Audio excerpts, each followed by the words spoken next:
오히려 이렇게 어려운 시대에 가장 중요한 것이 교회가 교회다워져야 되는 것이 아닌가라는 생각을 갖게 됩니다. 교회가 어떤 모습으로 예배를 드리든지 어디에서 어떻게 예배를 드리든지 그 예배가 하나님 앞에 진정으로 세워진 예배이고, 그리고 그 예배 드리는 예배자 한 사람 한 사람이 교회인데, 그 교회가 든든히 세워질 때 정말 이런 교회, 하나님께서 기뻐하시는 교회가 될 때, 그때 비로소 세상 사람들이 교회를 욕하고, 그리고 정말 너희들 지긋지긋하다라고 하는 것이 아니라, 그래도 이러한 복잡한 세상 가운데에서도 그래도 교회는 거기에 소망이 있다라고 세상 사람들이 먼저 우리에게 이야기하는 그러한 교회가 돼야 되지 않겠느냐, 이런 생각을 하게 됩니다. 그래서 오늘 본문을 보면서 잠깐 동안 함께 말씀을 나누기를 소원하는데, 자, 먼저 그렇다면 이런 교회가 되게 하소서 했는데, 그렇다면 교회가 무엇인가 라는 것을 우리가 알아야 되지 않습니까? 교회는 무엇입니까? 교회는 무엇입니까? 일단 우리 한 사람 한 사람이 교회입니다. 교회는 예수 그리스도의 몸입니다. 그리고 교회는 하나님의 백성들의 공동체입니다. 또 교회는 성령의 역사가 예전에는 일어났는데 지금은 일어나지 않는 곳이 아니라 지금도 여전히 일어나는 곳이어야 합니다. 우리 아무쪼록 우리 주는 사랑 교회, 정말 이름이 너무 좋은 것 같아요. 주는 사랑 교회가 예수님은 사랑이라는 것을 나타내기도 하는 교회가 정말 하나님의 사랑을 함께 나누면서 이러한 교회 되기를 소원합니다. 자, 그렇다면 교회가 어떻게 해야 그런 교회가 되느냐, 오늘 본문에서 잘 말씀하고 있습니다. 43절에 날마다 두려워하는데 사도들로 말미암아 기사와 표적이 많이 나타나니 라고 기록하고 있습니다. 이게 초대교회입니다.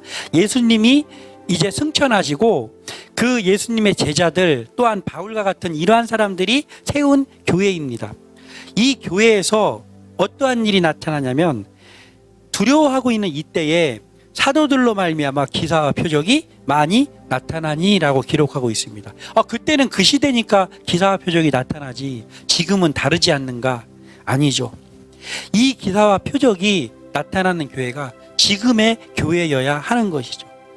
병고침을 받고 사람이 변화되고, 그리고 세상과 다른 선한 역사가 지금도 교회에서 일어나야 되는 거예요. 그런데 지금 일어나고 있느냐는 것이죠. 우리가 옛날에 어렸을 때, 제가 어렸을 때만 해도 기도원이 많았잖아요. 그러면 그 기도원에 가면은 정말 병고침 받았다는 사람들이 되게 많았어요. 그리고 그것으로 인해서 예수를 믿게 된 사람들이 참 많이 있었습니다. 저도 물론 그러한 체험을 한 적이 있습니다. 여기서 말씀드릴 수는 없지만 그 병고침의 은혜를 받은 적이 저에게도 있습니다. 그런데 지금 어떻습니까? 지금의 교회들, 많은 사역자들이 강단에 서서 그 강사로 와서 설교를 할 때 내가 어느 교회에 갔는데 누가 일어났더라, 어떤 병이 걸린 사람이 내가 기도했더니 나았더라, 그런 얘기들을 하는 사역자들이 많이 있습니다. 그런데 희한한 거는 그 사람이 이야기하는 그 일이 정작 그 일을 했다고 하는 그 교회에 아는 사람이 있어가지고 물어보면 금시초문이에요. 이런 경우가 너무나도 많이 있습니다. 그러니까 본인을 자랑하고 본인이 무슨 역사를 일으켰다고 하는 사람들은 많은데, 가만히 생각해 보면 했다는 사람은 많은데 그 고침 받은 사람은 별로 없는 시대입니다, 지금. 그래서 교회가 역사가 나타나지 않으니까 교회가 교회답지 않은 모습으로 되어가는 것이죠. 예전에는 그렇지 않았어요. 예전에는 정말 역사가 나타났어요. 그리고 내가 이런 역사를 나타냈다고 하는데 그 교회 가보면 그 당사자가 거기 있는 거예요. 그것을 체험한 사람이. 지금은 그렇지 않은 것이 너무나도 많이 있죠. 그런데 교회가 다시 교회다워지려면 이런 역사, 병고침의 역사, 그리고 사람이 변화되는 역사, 그리고 그래도 세상과 다른 그러한 놀라운 역사들이 교회에서 나타났더라 하는 그 일이 지금 나야 되는 것이죠. 그것을 할 수 있는 목회자들이 나와야 된다는 것이죠. 자, 술 주정뱅이가 술을 먹는데 이 사람은 도대체 변화될 수 없는 사람이다라고 하는 사람들 있잖아요. 그리고 막 만나기만 하면 사람들하고 싸우는 그런 사람들 있잖아요. 근데 그 사람이 주는 사랑교회에 다니게 됐는데, 어떤 계기로 다니게 됐는데 새 사람이 되었더라. 병고침입니다. 이것도 사람이 변화되는 것만큼 놀라운 병고침이 어디 있습니까? 이러한 역사가 우리 교회에서 일어나야 된다는 것이죠.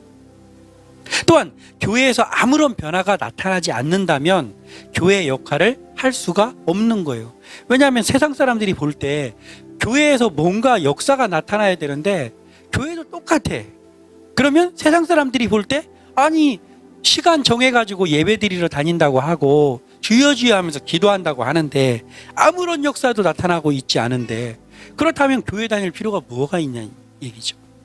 그래서 교회는 아무런 변화가 나타나지 않는다고 한다면 교회 역할을 감당할 수가 없습니다. 하나님의 역사가 나타날 때 진정한 교회의 권위가 설 수 있는 거예요. 교회의 권위는 입으로 세우는 것이 아닙니다.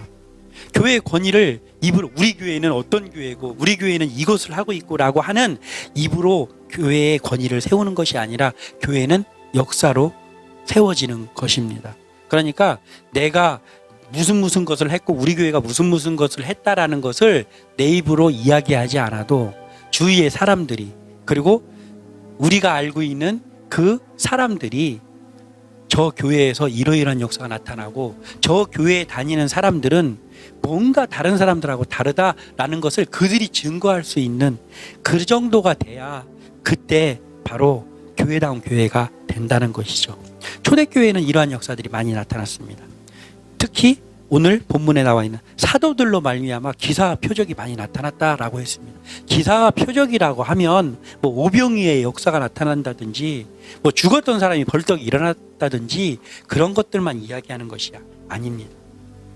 그 교회가 있는 그 지역이, 그 교회가 있기 전하고 그 교회가 세워지고 나서 몇 년이 흐른 뒤하고 달라졌더라라는 것이 기사와 표적입니다. 우리는 지금 무엇이 눈먼 자가 눈을 떴다든지 그런 쇼킹한 것들만 바라봐서는 안 되는 것이죠.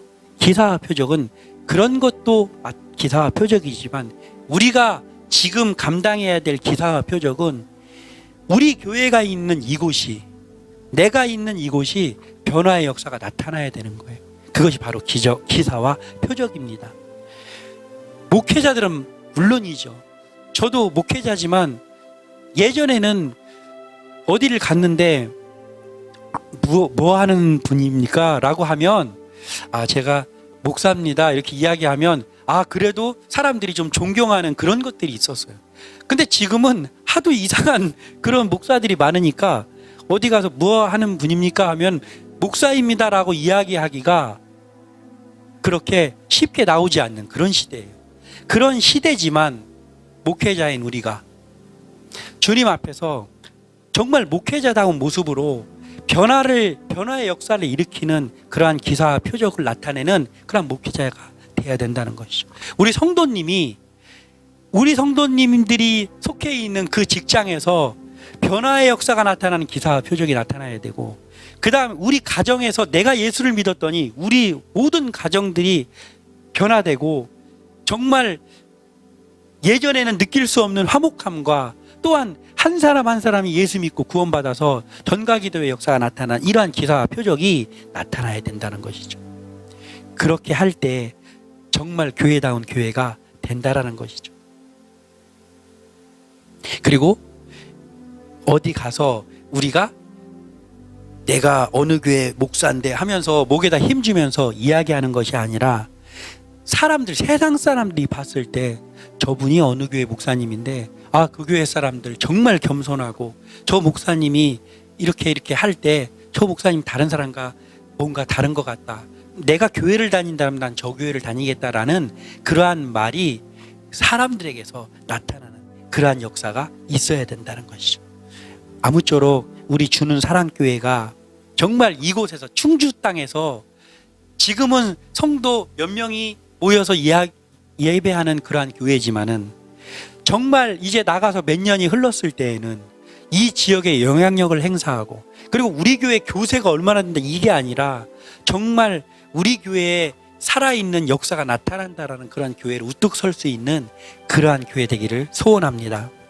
또한 이제 44절과 45절에 믿는 사람이 다 함께 있어 모든 물건을 서로 통용하고 또 재산과 소유를 팔아 각 사람의 필요를 따라 나눠주며 라고 기록하고 있습니다. 자, 교회는 어떤 때 정말 교회다운 교회가 됩니까? 나누어주고 베풀고 희생하는 예수님의 사랑이 있을 때, 그때 비로소 교회다운 교회가 된다는 것이죠. 나누어주고 베풀고 희생하고 예수님의 사랑을 실천하고 이게 있어야 되는 것이죠. 지금의 시대는 지극히 개인주의적인 시대입니다. 가족들이 이렇게 앉아 있을 때도 그러고, 심지어는 사랑하는 연인이 서로 앉아서 같이 데이트를 하고 있는데 서로 그 데이트를 하는데 얼굴을 쳐다보지 않고 핸드폰을 하면서 차를 마시는 그런 시대입니다. 더군다나 이 코로나 이런 것들 때문에 또 지극히 외출이 또 힘들고 이러한 상황 가운데 더 개인주의적으로 갈 수밖에 없는 그러한 상황이 만들어져 있어요. 지극히 개인주의입니다. 이렇게 변화된 세상 속에서 교회는 그래도 사랑의 나눔이 실천되어야 한다는 것이죠.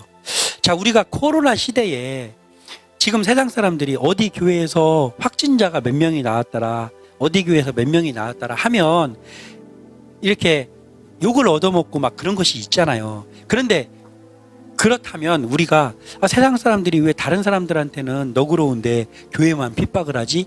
라고 하기 이전에 우리가 생각해 봐야 될 것이 있다는 것이죠. 그것은 뭐냐면 이 코로나가 있기 전에 우리 교회들이 교회다운 모습으로 그래도 썩은 세상 가운데 그래도 교회 가면 양심적이고 교회에 가면 사람다운 사람들을 볼 수 있더라.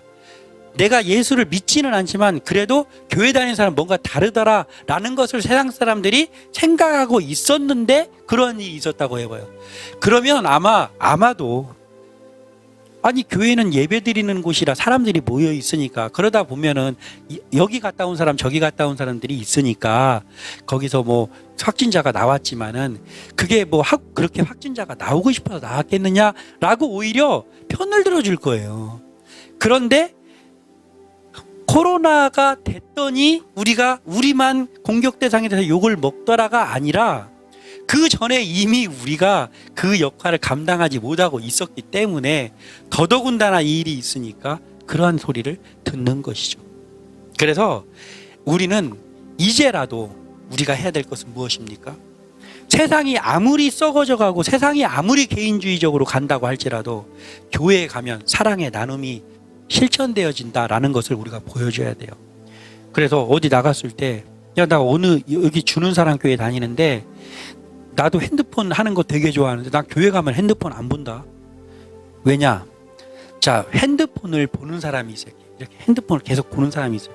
자, 그렇다면 그 핸드폰을 보는 사람이 핸드폰을 안 보게 할 수 있는 방법이 무엇이 있겠습니까? 핸드폰 안 보게 하는 방법. 딱 한 가지예요. 그 핸드폰 보는 것보다 더 재미있는 일이 앞에서 일어나고 있으면 핸드폰 보라고 해도 안 봅니다. 근데 왜 핸드폰 계속 보냐? 이것보다 더 재미있는 일이 벌어지지 않기 때문이에요. 그런데 교회에 갔더니, 교회에 한 번 나가고 두 번 나가고 교회에 갔더니 나 교회 가면 핸드폰 안 해. 거기 있을 때 핸드폰 보는 시간 자체가 아깝다 라고 하는 교회가 된다라고 한다면 교회다운 교회가 되지 않겠습니까? 우리 교회가 이런 교회가 되기를 소원합니다. 그래서 여기 교회에 왔을 때는 핸드폰을 보는 거든 또는 누구하고 연락을 하는 거든 보다 정말 여기서 같이 우리 함께 사랑을 나누면서 함께 예배드리고 함께 찬양하고 이것이 너무 기쁘고, 그리고 그 안에서 이루어지는 그 사랑의 교제들이 너무 감격스러워서 다른 것에 시간을 뺏길 수 없는 그러한 교회가 되어야 된다는 것이죠. 그러기 위해서 우리가 반드시 해야 될 것이 무엇입니까? 나누고 베풀고 희생하고 이것이 돼야 되는 거예요. 일단은 나누고 베풀고 희생하는 예수님의 사랑이 있으면 그때부터 그 일이 가능해지는 거예요.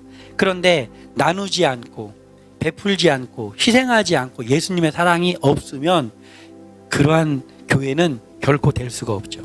그래서 우리는 오늘 이 초대교회가 서로 재산을 이렇게 소유하면서 같이 팔아서 조금 있는 사람이 팔아서 교회에다가 가지고 오면 그것을 다시 나누어서 가난한 사람들을 도와주면서 함께 공동체를 이루어서 했던 그 교회, 우리가 그렇다고 해서 교회에서 뭐 같이 숙식을 하면서 이렇게 하는 것이 아니라 서로 각자의 위치에서 최선을 다하고 또 예배 시간이 되면 나와서 예배를 드리지만 이렇게 초대교회에 있었던 이러한 나눔의 역사들, 베풀의 역사들이 교회에서 나타나야 된다는 것이죠. 그래서 교회에 오니까 개인주의적이었던 것이 다시금 사라지더라라는 것을 우리가 보여줘야 된다는 것이죠. 성도들 간에 나눔이 있고 또 선교에 적극 동참해야 되고 선교에 동참한다는 것도 우리가 잘 생각해야 될 게 있습니다. 어떤 사람은 이렇게 이야기를 하더라고요. 야, 무슨 저기 어디 동남아 이런 데 선교하는데 선교가 웬 말이냐. 우리 내 옆에도 지금 가난한 사람들이 지금 부지기수인데 무슨 세계 선교냐. 나는 그거 잘못됐다고 생각한다. 모르는 사람들보다 내가 아는 사람 도와야 되지 않겠어. 맞는 얘기죠. 그러나 선교는 외국에 있는 그 사람들 선교하는 거 해야 됩니다. 내가 있어서 하는 게 아니고 해야 되는 거예요. 그리고 국내에 있는 선교 해야 됩니다. 왜냐하면 그 선교에 동참하는 것은 주님의 명령이에요. 우리가 하고 안 하고 결정할 문제가 아니라 주님께서 우리에게 명령하신 것이 바로 선교, 전도의 사명입니다. 그래서 이것은 내가 남어 돌아가서 하는 것이 아니라 부족하지만, 나의 쓸 것이 부족하지만 해야 되는 것이죠. 그래서 이 선교에 적극 동참하고 또 뿐만 아니라 지역사회에 영향력을 미치는 역할을 감당하는 교회가 되어야 된다는 것이죠. 자, 교회가 세워졌는데 지역사회 몇 년이 지나도 지역사회에 영향력을 하지 못해. 그러니까 좋은 영향력. 이것이 그쪽에 교회가 있는데도 심지어는 저기 교회가 있는지 관심조차 없다라고 한다면 영향력 없는 거죠. 그러기 위해서 아까 우리 전도사님이 이렇게 지금은 이제 뭐 코로나가 있어서 그렇게 못하고 있지만은 여기를 지금 작은 도서관으로 이렇게 꾸며 놓으셔가지고 작은 도서관이라고 하시더라고요. 제가 마음속으로 가장 부러운 부분이에요. 왜냐하면은 이렇게 그 교회에 와서 뭐 책을 읽는 사람이 없을 수도 있지만 교회가 일단은 이런 것들을 만들어 놓고 이런 것들을 하려고 한다라는 것은 일단은 세상을 향해서 마음이 열려 있는 거잖아요. 그 마음이 열려 있는 상황 가운데에서 교회가 모범적인 모습을 사람들이 안 볼 것 같지만 봅니다. 사람들이 안 볼 것 같지만 보거든요. 그러면 몇 년이 지나고 나면 아, 그렇죠. 저기 있는 저 교회는 뭔가 요즘 이렇게 교회들이 교회답지 않은 그런 모습이 있는데 저기에 다니는 그 교회에 다니는 성도들은 이렇게 얼굴들을 보고 하면은 뭔가 정말 옛날에 알고 있었던 그 교회 같아. 교회다운 교회 같아. 라는 그러한 모습을 보이게 되면 그러면 나도 저 교회 뭐 도서관 한다는데 한번 가볼까? 심심한데 가볼까? 이러면서 와서 동참하고 그러면 또 다른 것들을 생각해서 또 그 영향력을 끼칠 수 있는 것을 또 만들고 그렇게 하면서 영향력을 끼쳐야 되는 거죠. 그냥 우리끼리 모여서 우리끼리 예배하고 이걸로 끝나면 안 되는 것이죠. 성도들 간에는 나눔이 있으면서 대외적으로는 선교하고 전도하는 일에 최선을 다하면서 지역 사회에 영향력을 미치는 역할을 감당하는 교회가 되어야 그때 바로 교회다운 교회가 될 수 있다는 것이죠. 그리고 그것을 하다가 조금 하는 것 같다가 말면 그것도 또 안 되는 것이죠. 그것이 지속적으로 실천될 때 그러한 것들이 교회다운 모습이 지속적으로 실천될 때 그때 교회를 보는 시선이 달라질 수 있습니다. 지금의 교회의 현실을 보면 세상 사람들이 교회를 보는 시선이 이제는 안 달라질 것 같아요. 그냥 현실적으로 보면 교회가 너무 신용을 잃었어요. 세상 사람들에게. 그러나 그럴 것 같지만 그럼에도 불구하고 하나님께서 역사하시면 달라집니다. 우리 교회부터 그것을 실천하면 되는 것이죠.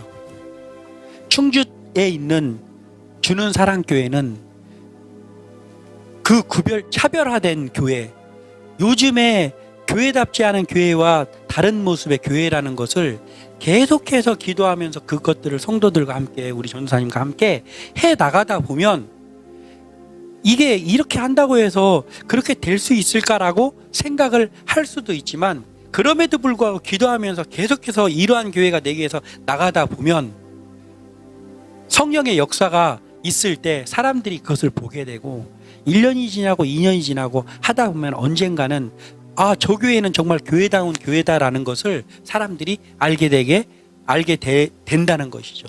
그러면 우리 교회가 먼저 그것을 실천하면서 또 다른 교회에게도 그러한 모습들을 함께 실천할 수 있는 것들을 제공하고 같이 연합해서 이렇게 하다 보면 변화될 수 있습니다. 그 시선을 바꿀 수 있다라는 것이죠. 그래서 저도 가장 생각하는 것이 그거예요. 지금 교회를 개척을 해놓고 지금 성도가 없는 상태잖아요. 성도가 없는 상태인데, 일단은 가장 먼저 생각한 게 뭐냐면, 그 상가에 이렇게 가게를 하고 있는 상점이 26개가 있더라고요. 그 아파트 앞에 상가거든요. 26개가 있는데, 첫 번째가 뭐냐면은 이 상가 사람들한테 신용이 이르면 다른 데는 말할 것도 없는 거잖아요. 그래서 그 상가 사람들에게 신용을 얻는 것이 가장 중요한데, 그렇다고 해서 가가지고 뭘 사면서 제가 여기 새로운 목사입니다 이렇게 해가지고는 안 되는 것이죠.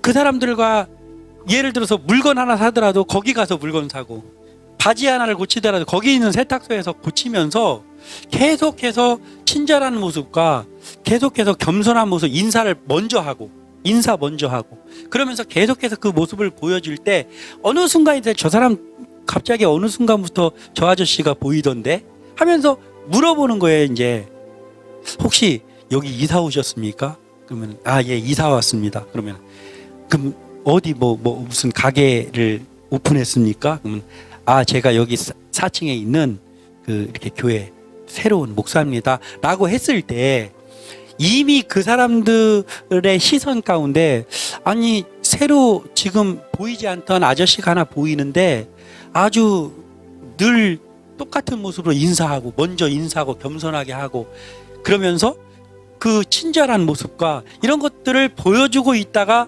제가 여기 있는 목사입니다를 나중에 알게 되면 그러시구나, 벌써 표정이 달라. 그런데 그게 아니고 이렇게 목에다 힘을 주면서 이렇게 가지고 할렐루야 하면서 먼저 밝히면서 행동은 따라주지 않는 그러한 것들을 하다 보면 신용을 잃으면, 그러면 다른 사람 전도하는 거는 생각도 못 하는 것이죠.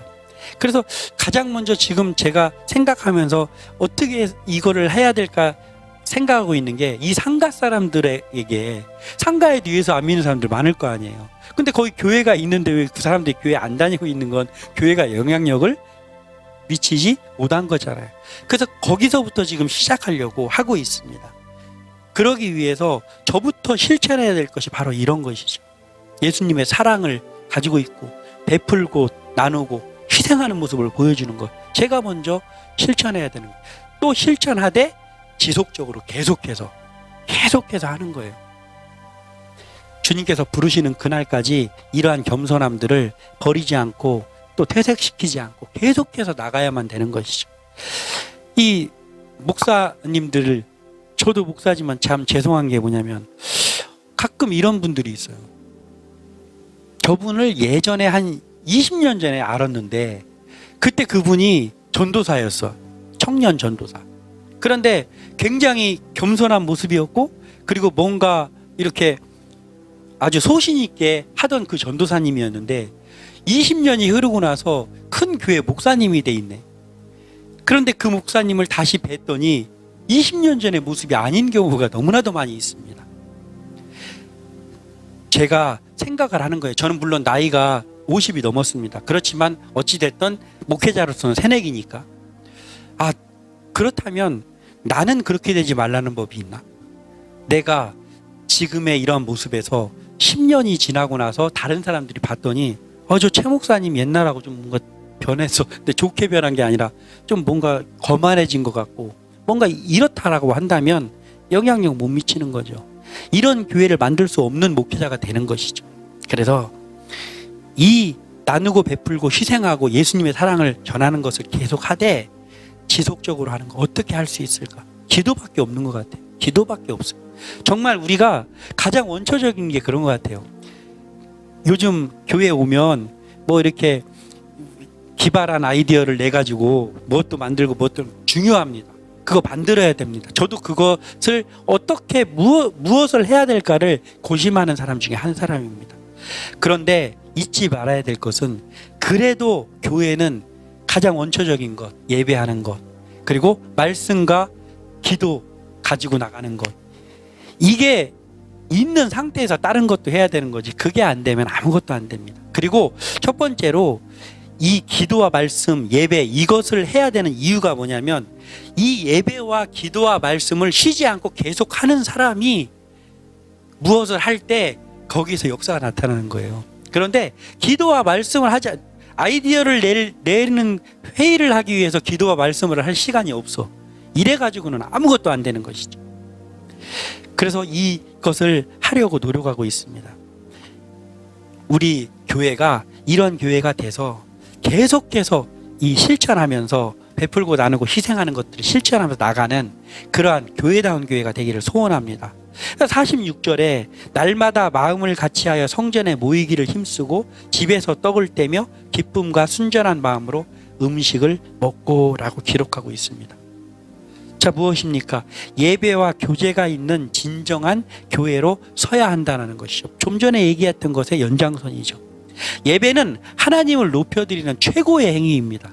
자, 이렇게 내가 하나님을 사랑한다, 하나님을 믿는다, 그러면 하나님이 무엇을 해야 된다라고 한다면 그 중에 한 가지만 뽑으라면 해야 될 것이 바로 예배입니다. 그 예배 속에 말씀과 기도와 찬양과 감사와 이 모든 것들이 있잖아요. 예배는 하나님을 높여드리는 최고의 행위입니다. 최고의 행위. 그런데 우리는 아까 각자가 다 교회라고 했잖아요. 우리가 다 교회잖아요. 한 사람 한 사람이. 자, 그렇다면 지금같이 이러한 코로나 전국에 이런 일이 있을 줄 우리는 생각도 못했고 이런 일은 처음이잖아요. 자, 이런 상황 속에서 우리는 어떻게 해야 되는 것이죠. 이 목회자들도 이거 참 고심이 되는 문제. 도대체 이거 교회 와서 예배를 드려야 되나? 아니면 인터넷 예배를 전면 바꿔야 되나? 라는 것들을 항상 생각해야 됩니다. 그러나 우리가 이러한 것들을 이걸 해야 되나 이걸 고심하기 전에 가장 먼저 생각해야 될 것이 있습니다. 그건 뭐냐면 예배는 하나님을 높여드리는 최고의 행위인데 어떠한 상황이 있더라도 예배는 해야 된다라는 것을 기본으로 두되 우리 각자가 교회라는 것을 생각을 하면서 내가 아까 여기 공무원 철도청에 다니는 분이 있어서 못 나오는 분이 있다고 그랬잖아요. 그분이 철도청에 다녀서 예배를 못 나왔어요. 그러면 그 예배를 못 나왔는데 그 다음이 어떤가가 중요하죠. 예배를 못 나왔어. 그런데 나는 예배를 이런 상황에서 못 나오고 있지만 나는 예배자니까 내가 있는 그 위치에서 최선을 다해서 예배를 했어. 예배를 드리는 하나님 앞에 예배 드리는 그러한 모습으로 서 있는 것이죠. 우리 집사님처럼 교회에 나와서 예배를 드렸어. 그랬더니 이제 요즘 이렇게 교회에 4명 이상 5명 이상 모이지 못하게 하는 그런 것이 있지만 우리가 원칙을 세워서 우리는 작은 교회잖아요. 저희들도 그렇고 작은 교회인 경우에는 떨어져 앉지 말라 해도 떨어져 앉을 수 있는 상황이 돼 있잖아요. 그럼 이렇게 와서 예배를 드릴 때 와서 예배 드리면서 최선을 다해서 예배 드리는 거예요. 나는 진정한 예배자가 돼 있는 것이죠. 내가 무인도에 혼자 있을지라도 무인도에 혼자 있으면 교회 못 가잖아요. 무인도에 혼자 있을지라도 거기서 예배할 때 최선을 다해서 예배해야 됩니다. 왜냐하면 예배자로 서야 되기 때문에. 또한 인터넷으로 예배를 드려요.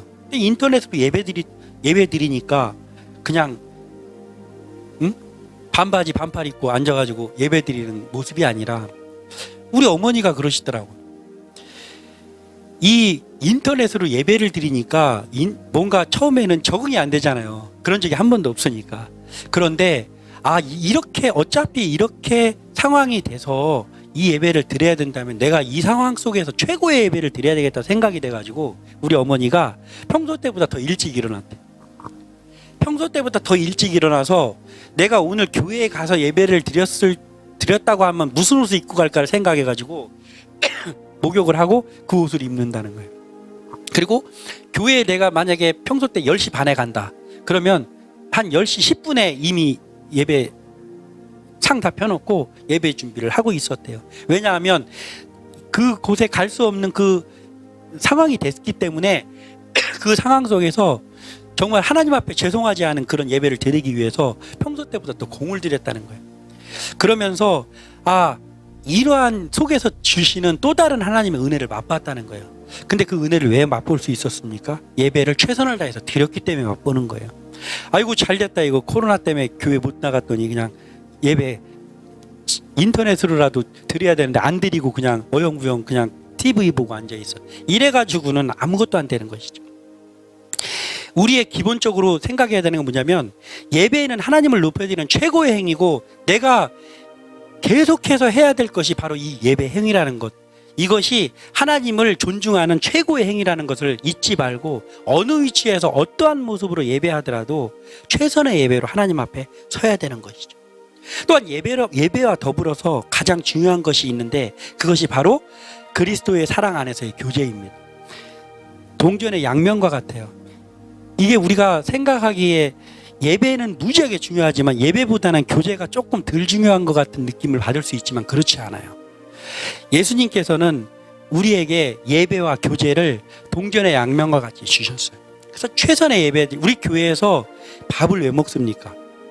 밥 먹는 거 집에 가면 밥이 없습니까? 밥 있잖아요. 요즘 다 밥이 있습니다. 그러나 우리가 예배 끝나면은 이렇게 밥을 먹고 교제하잖아요. 그게 왜 그러냐면 오늘 이 본문에 나와 있는 그런 성전에 모여서 예배하고 같이 모여서 음식을 나누면서 주의 사랑 안에서 교제를 나누는 거예요.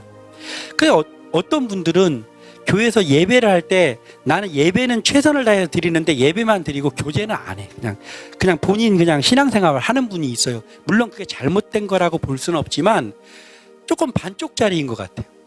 예배를 드리고 그 성도들과 함께 음식도 나누고 하면서 교제를 해야 되는 것이죠. 그래서 어떤 분들은 예배는 잘 안 드리는데 어디 야유회를 간다고 한다든지 하면 그분이 안 보이다가 그때만 보여. 교제에 무지하게 신경 쓰는데 예배에 별로 신경 안 쓰는 분들이 있죠. 간혹. 이래서는 안 되는 것이죠. 예배를 최선을 다해서 드리되 그 예배만큼 중요한 것이 바로 그리스도 안에서의 교제입니다. 그래서 우리가 집에 더 맛있는 것이 있고 가서 먹으면 더 편할 수 있지만 주일날은 그래서 함께 음식을 나누는 거예요. 지금 물론 그렇게 못할 수 있는 상황이기도 하지만 그럼에도 불구하고 음식을 못 먹는다, 점심을 먹지 못한다고 할 때에는 예배 드리고 마스크는 썼지만 따뜻한 사랑의 인사를 나누면서 교제해야 됩니다. 그리스도 안에서의 교제가 교회에서는 반드시 계속해서 지속적으로 돼야 되는 것이죠. 그래서 예배에 최선을 다해서 하나님을 존중하고, 그리고 그 하나님을 존중하는 그 사람들이 모여있는 교회에서 최선의 교제가, 서로 주 안에서의 사랑의 교제가 이루어지고, 이런 것들이 있어야 교회다운 교회로 세워지는 것이죠. 성도들이 사랑 안에서의 교제와 소통이 되지 않으면 어떤 현상이 나타나냐면 교회가 점점 침체해. 그러니까 예배도 잘 드리고 있어요. 예배도 잘 드리고 있고 막 새벽 예배, 주일 예배, 또 성경 공부까지 만들어서 다 하고 있는데 성도들의 사랑 안에서의 교제와 소통이 없어. 그냥 성경 공부만 있고 예배만 있다고 한다면 교회가 침체됩니다.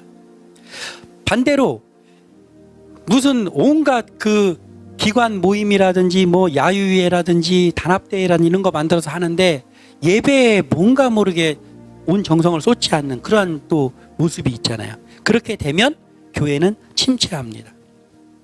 교회가 나날이 성장할 수 있는 길은 최선의 예배를 정말 예배에 목숨 걸고 드리는 예배를 드리면서 그리고 주 안에서의 교제가 함께 계속해서 일어나야 되는 것이죠. 이것이 계속될 때, 예배와 교제가 계속될 때에 그때 진정한 교회로 설 수 있다라는 것이죠. 교회는 그리스도의 몸입니다.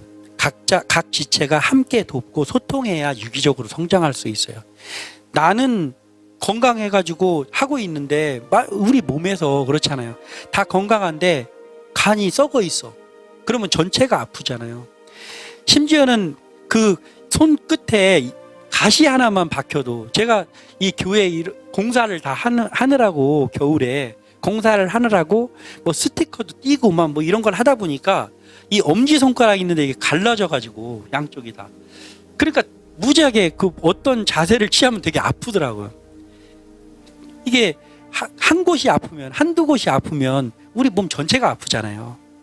교회도 마찬가지거든. 교회는 그리스도의 몸이고 머리 대신 그리스도 안에서 함께 모여가지고 그 지체들이 함께 소통하면서 유기적으로 나가야, 그래야 성령의 역사가 나타나고 그리고 교회가 합력하여 선을 이룰 수 있는 것이, 교회 안에서 그런 합력하여 선을 이루어져야 나가서 누구에게 영향력을 끼칠 거 아닙니까? 이러한 교회가 우리 교회가 돼야 된다는 것이죠. 또한 47절에 하나님을 찬미하며 또 온 백성에게 칭송을 받으니 주께서 구원받는 사람을 날마다 더하게 하시니라 라고 했어요. 무엇입니까? 세상 속에 선한 소문이 날 때 영혼 구원의 역사가 일어난다라는 것을 우리가 알고 있어야 돼요. 자, 결국은 교회가 예배도 드리고 교제도 하고 뭐 여러 가지 행사도 만들어서 하고 선교도 하고 하잖아요.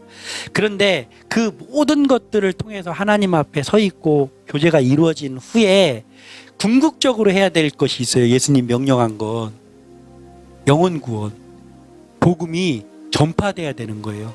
교회는 최종적으로 복음이 전파되지 않고 있으면 교회 역할을 아무리 체계적으로 잘 돌아가고 있어도 교회 역할을 감당하고 있다라고 볼 수는 없는 거예요. 결국은 이 교회가 뭐 이렇게 쓰고 기사와 표적이 일어나고 나누고 베풀고 희생하고 또 예배와 교제가 이렇게 균형 있게 이루어지고 한 다음에 거기서 나오는 열매가 있어야 되는데, 그 열매가 뭐냐면 복음이 증거돼야 되는 거예요. 지금은 복음이 증거돼서 그 열매들이 와야 되는데 사실은 교회 몸 불리기에 급급하고 있어요. 교회 몸 불리기에. 그래서 제가 나름대로 참 김치국부터 마시는 것 같지만 제가 생각을 하는 거예요. 하나님이 저에게 함께 하시면, 여기도 마찬가지죠. 주는 사랑교회, 하나님이 주는 사랑교회 함께 하시면 여기 성도가 많이 나타날 거 아닙니까? 많아질 거 아닙니까?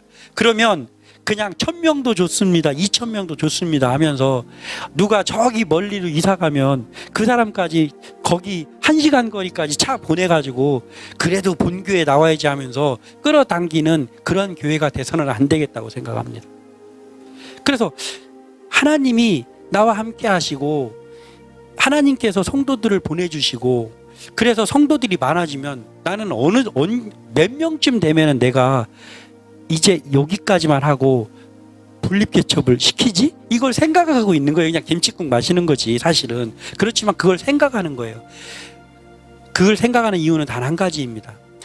혼자 끌어안고 교회 몸불리기를 하다 보니까 교회가 이 지경이 됐잖아요. 그래서 내가 이제 그런 것을 하면 안 되기 때문에 그것을 생각하고 있습니다. 세상 속에서 선한 소문이 날 때 영혼 구원의 역사가 일어납니다.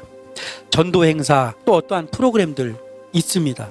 그럼 그 중요한 것들이 프로그램들, 전도 행사들 이런 것들이 매년마다 있지만, 그러나 그것보다 더욱 능력 있는 일은 교회가 교회다워짐으로 인해서 성도가 그리스도의 향기를 세상에 뿜어냄으로 선한 소문이 날 때, 그때 하나님의 나라가 확장된다는 거예요. 그러니까 전도 행사 이런 거 하면은 어떤 사람이 뭐 20명을 데리고 왔다, 30명을 데리고 왔다 하는데, 그러고 나서 2, 3주 지나보면은 다시 그 사람들은 물밀듯이 빠져나가잖아요. 전도 행사 이런 것들도 중요합니다. 해야 됩니다. 왜냐하면 교제를 이루기 위해서. 그것을 하지 말라는 것이 아니라 해야 됩니다. 그러나 그러한 것들보다 앞서서 일어나야 될 게 뭐냐면, 한 명이 왔던 두 명이 왔던 여기로, 이 교회로 발걸음이 옮겨진 그 한 사람이 여기에 왔을 때 그 사람이 복음으로 변화되는 일에 최선의 신경을 써서 해야 된다는 거죠. 목회자 혼자만 하는 것입니까? 그렇지 않아요. 여기 있는 성도들이 같이 해야 돼요. 이게 그 교회에 보면은 이런 경우가 있어요. 전도에 소질이 있는 사람들이 있어요. 전도에 소질이 있는 사람들. 그래가지고 뭐 전도를 1년에 몇십 명을 했네 뭐 이런 사람들이 있잖아요, 교회에. 그런데 몇 년이 흐른 다음에 조사를 해보잖아요. 앙케이트 조사 이런 거를. 교회에 나오다가 안 나오는 사람들한테 당신이 왜 교회에 나오다가 안 나옵니까? 조사하면 가장 많은 사람들이 대답하는 게 뭐라고 대답하냐면, 그 전도회 왔던 그 사람 때문에 안 나온대, 시험 들어가지고. 그 왜 그럽니까? 그냥 뭐 데리고 왔지만 그 역할을 못 한 거예요. 계속해서 그 사람이 복음 앞에 설 수 있게 못 만든 거죠. 그래서 이런 거예요.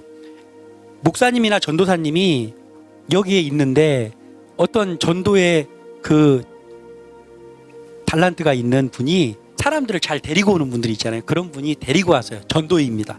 그리고 그분이 데리고 왔으면 목사나 전도사가 해야 될 전도는 무엇입니까? 그 사람들한테 복음을 전하고 그 사람들을 따뜻하게 보듬어 주면서 그 사람이 교회에 정착해서 그 사람이 복음을 받아들일 수 있도록 최선으로 그 사람을 양육하는 거예요. 이것이 목회자가 해야 될 또 전도예요. 그리고 또 이제 그 새가족반이라든지 그런 분들이 있잖아요. 구역장이라든지 이런 분들이 해야 되는 전도가, 데리고 온 걸 저 사람이 데리고 왔으니까 저 사람이 전도에 했다라고 할 수 있지만, 그 사람이 데리고 왔어. 근데 그 양반은 데리고 오는 데는 소질이 있지만 그분이 누구를 뭐 이렇게 잘 케어한다든지 이런 거는 소질이 없어요. 그때 바로 구역장님이라 또는 그 사람들이 있잖아요. 새가족반이나 이런 분들이 나타나서 잘 보듬어 주면서 하는 거. 그 사람도 데리고 오진 않았지만 그것을 최선을 다해서 그 사람이 우리 교회에 정착할 수 있도록 만들면 전도한 거예요. 그래서 연합작전으로 하는 거죠. 이렇게 해서 그 영혼 구원이 같이 목회자와 또한 전도해서 데리고 온 사람과 또한 이제 구역장님이나 그 직분자들이 함께 손발을 맞춰가지고 한 영혼이라도 복음을 받아들여서 정말 이제는 나가라고 해도 안 나가는 그러한 사람이 되게 하는 것. 이 작업이 계속 될 때 그때 교회다운 교회, 정말 이런 교회가 된다라는 것이죠. 사도행전 2장에 나와 있는 43절에서 47절에 나와 있는 이 초대교회에 그런 역사들이 나타났잖아요. 그렇다면 이 역사가 성령 안에서 나타난 역사들인데 지금은 안 나타나요. 그때 나타났지만 지금은 세상이 달라졌잖아가 아니라 지금도 교회에서 이 초대교회 사람들이 한 것처럼 하면 나타난다라는 거예요. 근데 이렇게 안 하고 있으니까 지금 안 나타나는 것이죠. 그러니까 교회가 교회다운 교회가 되지 못하는 것이죠. 아무쪼록 우리 주는 사랑교회가 정말 성도가 지금은 별로 없지만, 제가 주일학교 애들한테 잘하는 말이 그거예요. 4명이 나왔잖아요. 4명이 나오면 야 오늘 400명이 나왔구나. 3명이 나오면 오늘 300명이 나왔구나. 왜냐하면 그 한 사람이 여기서 한 사람이 아니잖아요. 그 한 사람이 복음을 전해서 그 사람이 예수를 믿고, 그러면 그 사람이 또 다른 사람 복음을 전해서 예수를 믿고 하면 그 한 사람이 아니거든. 지금은 눈으로 보기에는 작은 교회입니다. 저희 교회는 이제 시작했기 때문에 성도가 없습니다. 그러나 이 초대교회의 역사가 나타나는 교회가 되는 주는 사랑교회 되기를 소원합니다. 그래서 우리 전도사님이 정말 신실한 분이니까 우리 집사님이나 또는 이제 우리 모든 오늘 나오지 못한 그런 성도님들 이제 하나, 주 안에서 하나를 똘똘 뭉쳐서 함께 예배하고 그리고 함께 교제를 나누면서 이 안에서 내실을 기하고 그리고 함께 연합해서 여기에 오는 또 다른 영혼들을 복음을 만날 수 있는 그러한 사람들로 만들고, 그리고 또한 선교하면서 또한 이 세상 가운데 영향력을 미치면서 정말 초대교회와 같은 역사가 나타나는 주는 사랑교회 되시기를 소원합니다. 기도하겠습니다.